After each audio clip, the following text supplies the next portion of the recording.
I'm Steve Brown. I'm chairman of Clabbers Row Football Club. Have been probably for about 8-9 years now. As chairman, I have to help sort of lead the club and manage its day-to-day operations, supported by a group of trustees. We're a registered charity, and the trustees have got a variety of different roles that help provide the football that we do to the local community.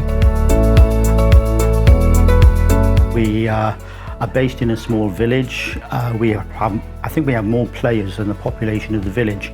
We tend to attract from all over the county. We don't go actively recruiting, but we have such a good reputation. We have junior teams in every age group that we attract from all over the county.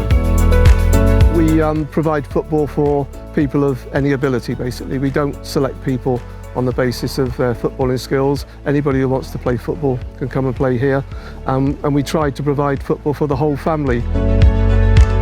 It's helped me build my confidence a hell of a lot, because literally when I started when I was 16, and I wasn't even able to go outside a lot because I got so many disability problems with me, that when I started joining here, it helped me build a confidence.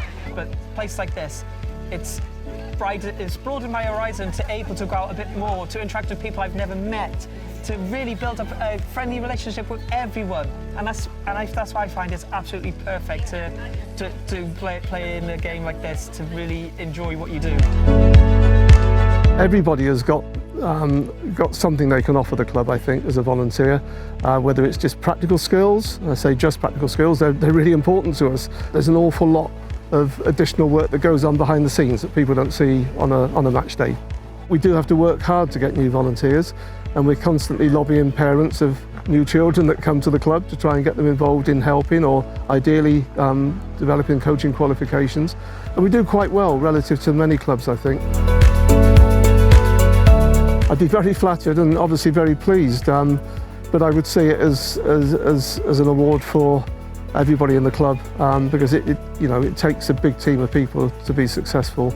And okay, I'm fortunate enough to be the chair of the club and to work with everybody, but it is a big team effort that delivers it ultimately, and I would see the award as being a shared award with all the other volunteers at the club.